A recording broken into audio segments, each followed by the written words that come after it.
Just want to say hi and thanks to everyone for watching this week's episode. Just to clarify a couple of bits, we were away for a few days visiting my parents at their holiday place. We came back to France, I went straight on to England to grab some boat bits. Marina worked on the video and that's about it really. So this is an episode all about me driving a car around England, and the latter half you'll see we've befriended a former boat surveyor who came to give us a little bit of advice on our Keel issue, and yeah, pretty exciting. And we've got some good feedback with the Keel, also some harsh truths, but nothing we can't handle, nothing that's not fixable. Want to say a huge thank you to everyone that's been supporting us, you know, be it through Patreon, Coffee, PayPal, just by watching our channel, not skipping the adverts. Just want to say a huge thanks. Your names are all up, scrolling along the screen, like around here, but that'll all be done in post. I can't see any names at the moment. Yeah, enjoy this week's video and look forward to making another one for next week. Yay! Back in Angleterre now. A couple of flights, pretty tired. A little bit worried about the train strikes. We've got a lot of train strikes happening, so rented a little runaround. Check it out. I'm hoping I fit. Yeah, it's driving.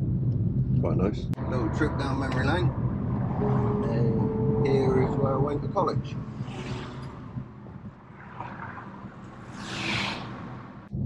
One of my favourite parts of the south coast. It's a little stretch between Chichester and Portsmouth.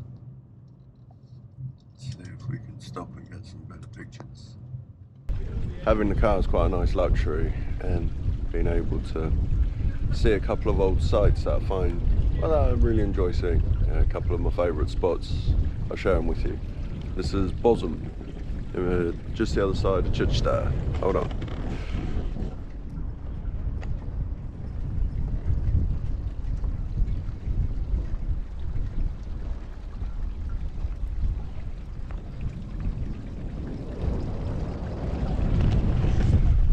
One of the prettier places.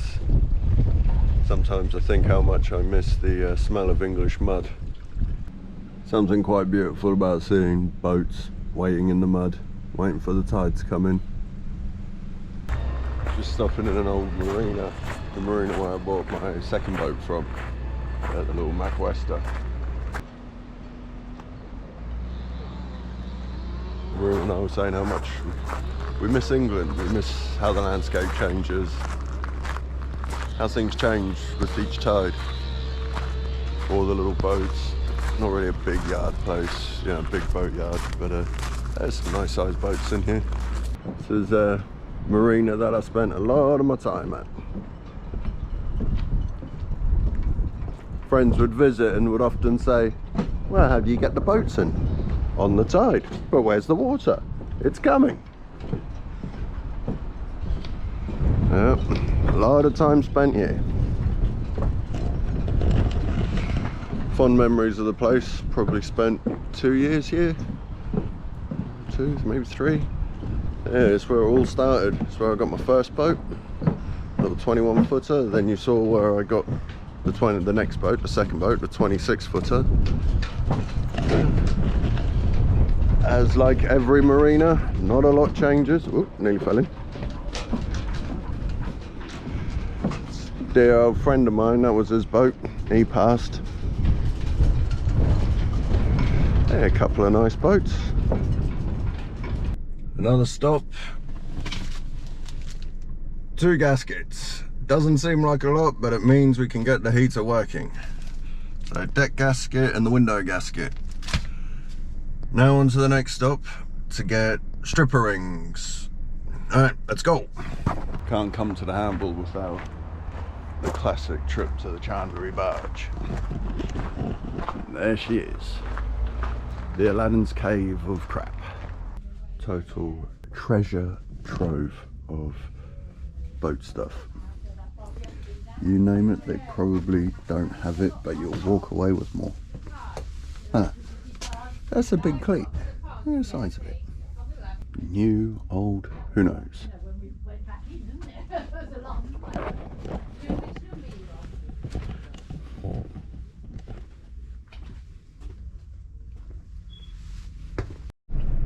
So just in Arundel, got a bit of time before I've got to collect one last item. Hopefully the guy is good for it. So yeah, I'll show you a little bit of Arundel. Check out the castle. About, take the first exit onto the causeway, A27. In 1,000 feet, turn right. Look at all these pheasants. Come on, pheasant, get out of the way. Shift it along. Come stand his ground. Come on, shoot, shoot.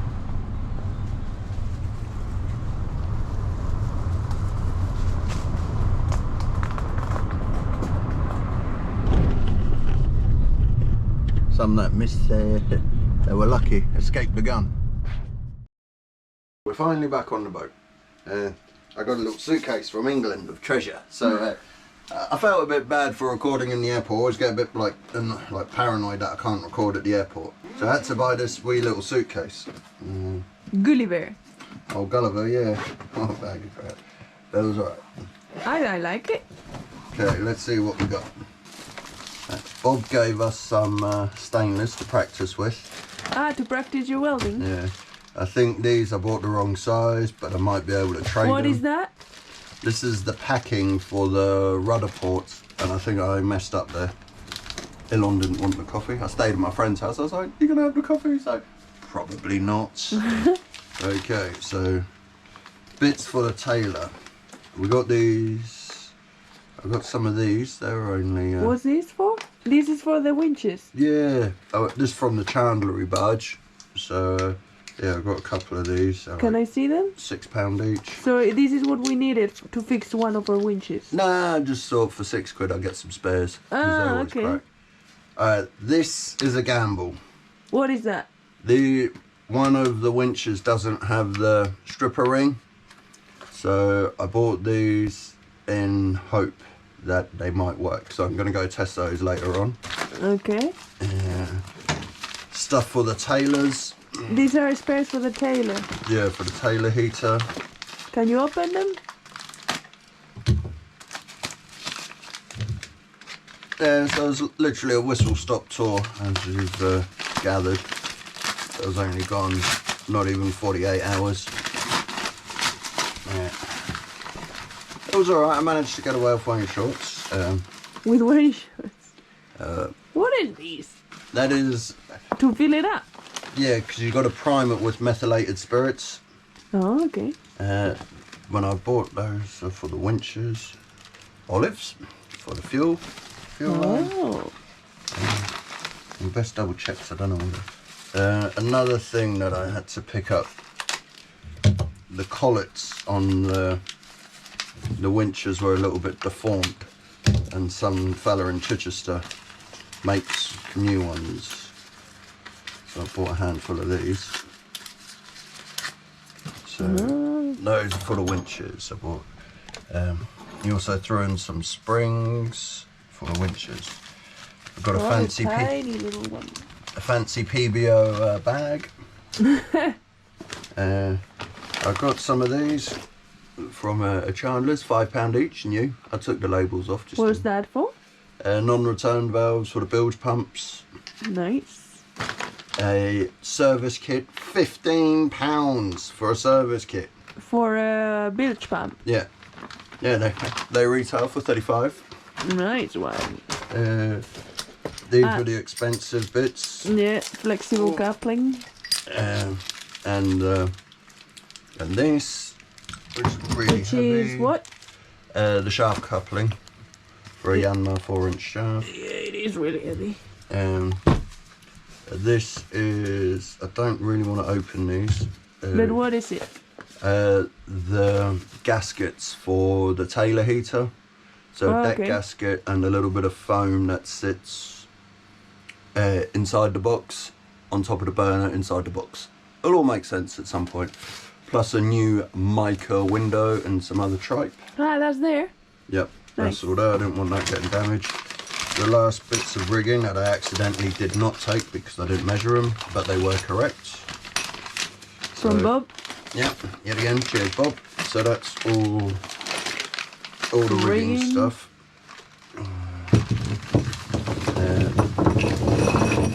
Oh, what's this? Open, open. Hole saws. Yeah, for the seacocks. Yeah.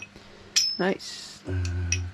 I even bought, not the best brand of saw, but it's a nice fine tooth one, 17 teeth per inch. Ooh, it's got a, what is this? Manitou. I bought some whipping twine in orange for no apparent reason. Okay. Some IP glands. A couple of these, because they were like a couple of pounds each.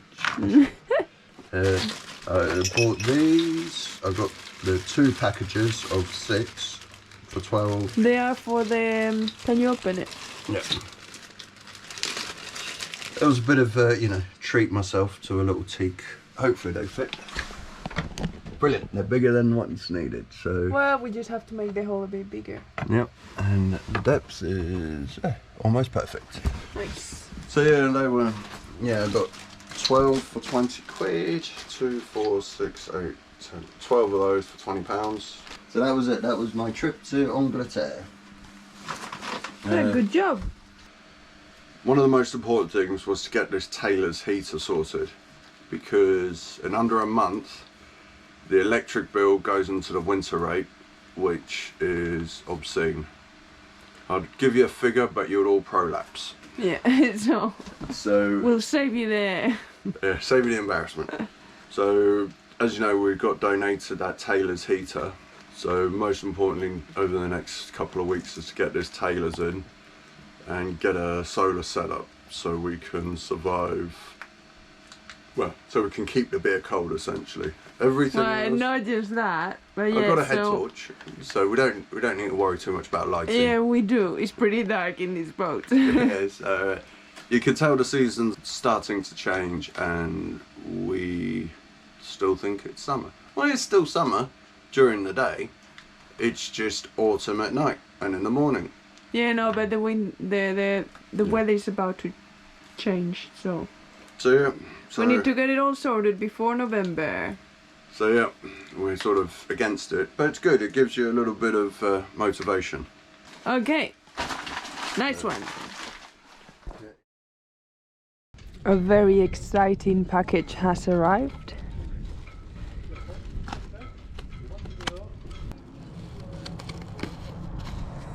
Oh, I can see a little bit already. Ah.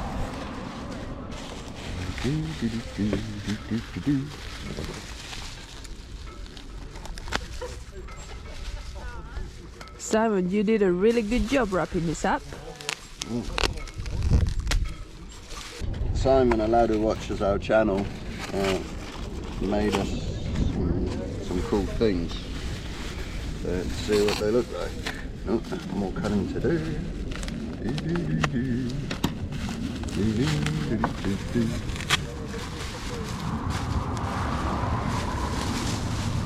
Okay. Oh.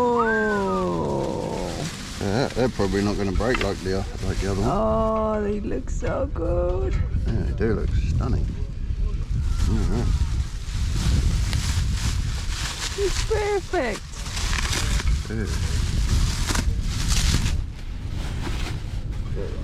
Yeah, we took the ones off and they were rotten.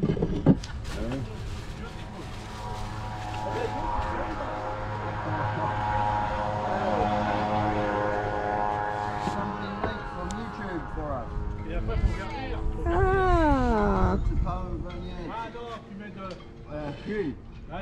Oh, they're perfect, Simon. Even the neighbors are saying that they're beautiful. Oh, the big ones. I think that'll do. What do you think? Oh, he said he sent little plaques as well. Oh wow, he sent loads of them in different types of wood. Oh, that's great. Oh, look at that. Oak, teak, ash, Mahogany, mahogany. Oh, what's in here? oak, and Iroko. Oh, Simon, thank you so much. This is really... Oh, okay. No way! That's awesome. You made 2 little boats! If you put a bit of string on him, my love, you can wear it as a bikini. No, shut up. Oh my god, they're so awesome. cute! Oh, we'll stick those on the boat. Alright. Oh, that's amazing. Yeah, We really appreciate this, Simon. Like, thinking that you've made these yourself. Really cool. Yeah, 'cause we think to put it in a slightly different position. Yeah, we don't want them where they were originally, so we're gonna put them a bit farther back maybe. But it's gonna look so good. So we're gonna just start prepare everything to put them on as soon as possible. That is so cool, Simon. Thank you very much. I would say it's a pretty special present you gave us. All the time you've spent doing it and all the care you put into it. Thank you so much. And we weren't expecting these little boats. I think they're super cute. We'll put them somewhere around the boat.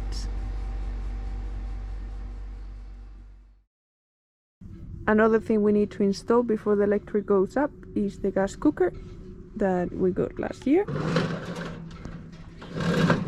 Stuart, how much we paid for it? $50. Yeah, someone put a sign up on the toilet, so Yeah, we know it works. We just need to install it and get all the gas we don't know if it works. gas pipes. Well, yeah, the lady was pretty posh.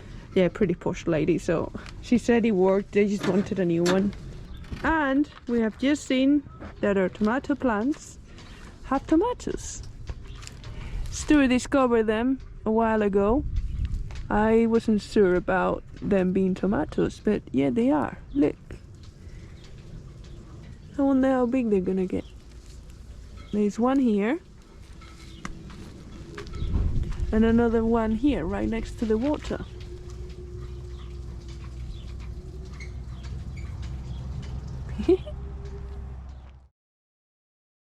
We've got Bob here with us. He's brought his boat to Port Napoleon and he used to do service, so he's having a look at our boat. Probably gonna give us some bad news. No, I'm not going to give you bad news. Only ways to fix things that need fixing. He's got one of these really good moisture meters. Not like our cheap one. Okay, I'm just taking reference readings really off the top sides so that when we go underneath, Yeah. we're going to assume that the top sides are pretty good, which after all those years out of the water and the fact they've never been under the water, and then we start to look elsewhere.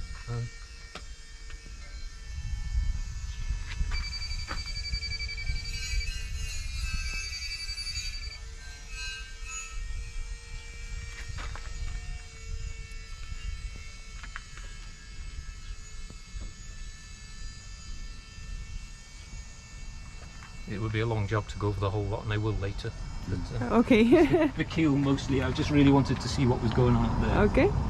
So in the keel, we've hammer sounded the keel, and yeah, we can tell there's bits where the keel, the encapsulation has come away from the fibre from the ballast, and now we're just going to work out. Oh. Yeah, Now, that doesn't necessarily mean anything bad, because there's steel, there's what is it, concrete and cast. Concrete and iron. Concrete and iron.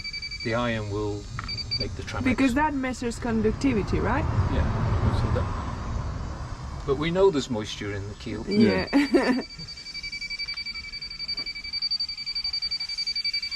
Yeah, that's the same. A moisture meter does the same thing. So really we're not learning anything from that, because it's detecting moisture that probably most boats with this type of keel will have. Or older boats anyway.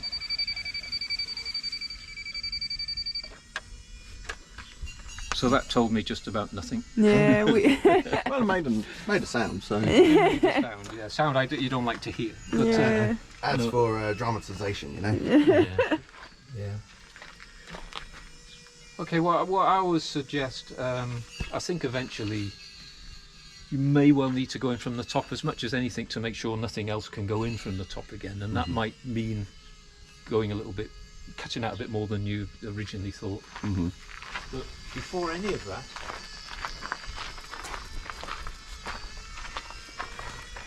this area here,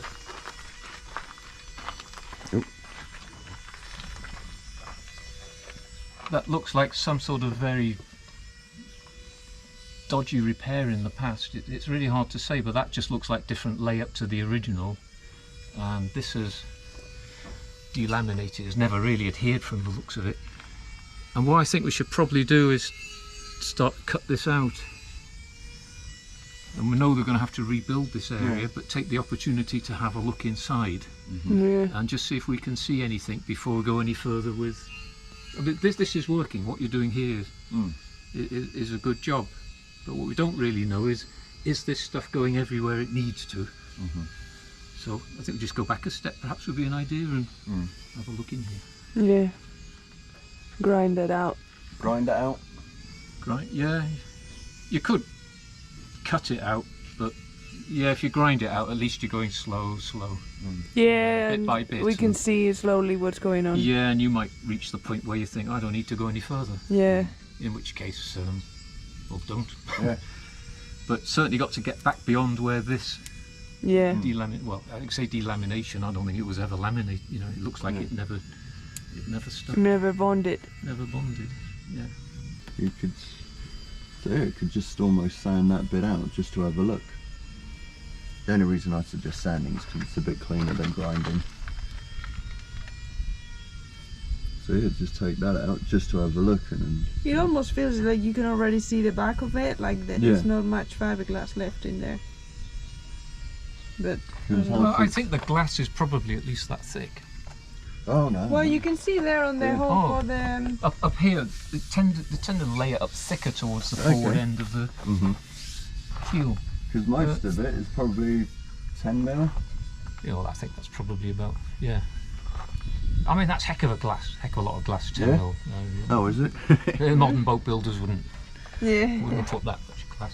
Because we had But you're about, what, I don't know, halfway in here? yeah. If we assume it's about 10 mil, you're about halfway in, so there's some way. It'll take a while with a sander. Give me an hour, and I'll see. I'll see. I'll probably curse it, but If I hear shouting and screaming and... but if you see a cloud of dust, you know I've given up with the sander. That's the only thing with the grinder. It's just a dusty old job. At least with the sander and the hoover, it's you keep the. Yeah, there's only a small area to do. I mean, you'll be in it in... 10 minutes. All right, I'll go get the grinder. Yeah. Oh, blimey. Yeah, because it needed to come out anyway. Yeah. So it's I can see all these people on YouTube going, that idiot told him to make a hole in his boat. It's all your fault, Bob. There's kind a of lot fool of is he? people. No, thank you, Bob, for your advice. Thank you for taking the time. No problem. I'll get the grinder. Yeah, we'll let's have a let's look. go from there. Okay, Yeah. good start.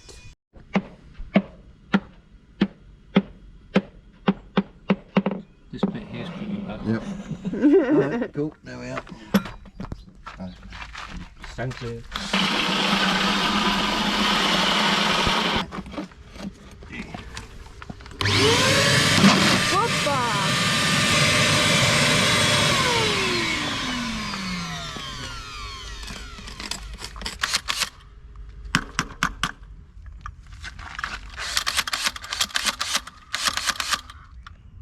We seem to have something different everywhere we go, don't we? Boat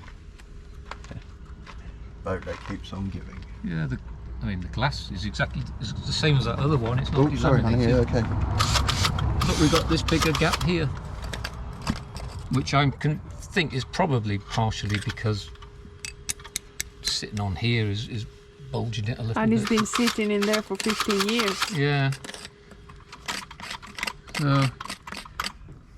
So it's So what we know is that we've got some areas where the The glass is delaminated and we've got a gap between two layers of glass.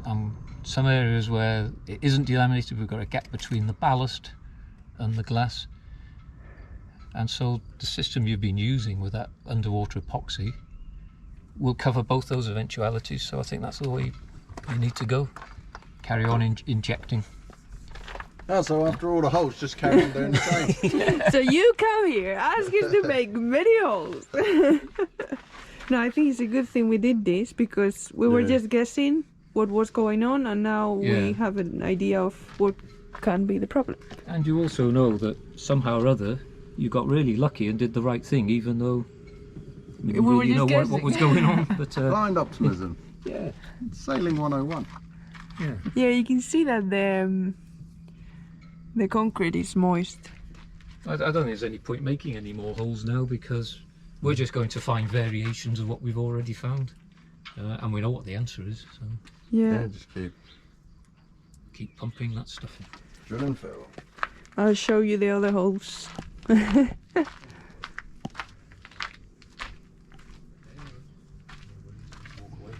Well, that has been grinded out, As long as I can, I went for the bigger one just so we can see now angle grind. the ballast, Yeah.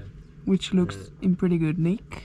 And It's just that these, as we suspected, is just laminated from the ballast, so it's not really a bond, or a very good bond anyway. This one is the one we found where there is actual delamination I feel there's quite a good gap. in the fiberglass. So we did the whole of this. And what we have been doing, filling it with the underwater epoxy, work really well, because you can see this is just that we filled half of it, The delamination is limited to only. and this one, like the one we just drilled, it's all good. No delamination, it's just a bit separated from the ballast. Marina clocked it. I drilled a hole and it got literally went straight in my face. So I drilled a hole. So here you can see that's the underwater epoxy that we filled. So this is what we've done. So the plan was to then keep filling this next bit and keep doing that all the way up. So at least that void is not there, because we think it might be a weakness. And if we glue it together as best we can. Well, we found one with delamination. There may be other bits. So yeah, another day drilling holes on the Keel.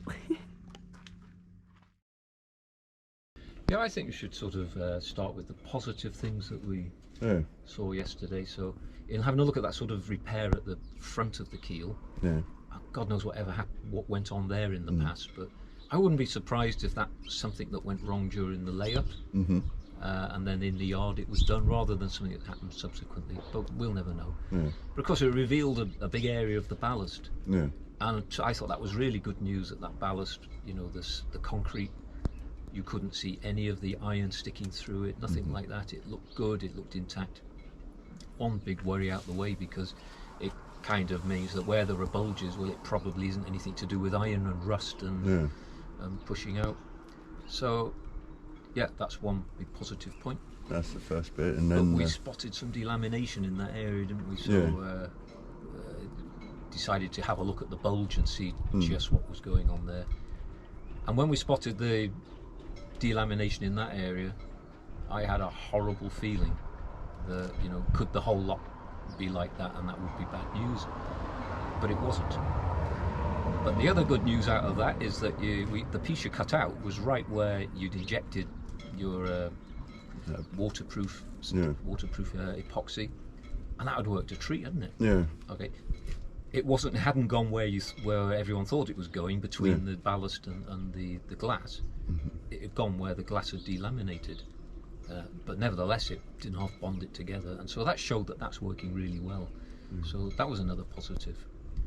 And then on the other side, when we took a sample from there, it wasn't delaminated. There's a bit of gap between the ballast and the keel, and I think a lot of this is down to the fact that the boat's been sitting on its keel for a long time, pushing down, and it's probably bulged out a little bit. So that's probably as much to do with it. And especially because of the cradle. As I say, it had the same cradle as you with just two, you know, four legs as it were. Yeah. And yeah, one of them was bent, so it had real bad oil canning. Yeah. On the one side, but since we've changed cradles, we had an extra support, so we had 6 legs. Yeah. But now that we've just got the 8 legs, it seems, you know, the oil canning's all but gone, you know. Yeah. And we've looked inside, so that's all good. Yeah. So a good cradle does make you know, a huge difference. Yeah. So I think we now know why that had happened. Yeah.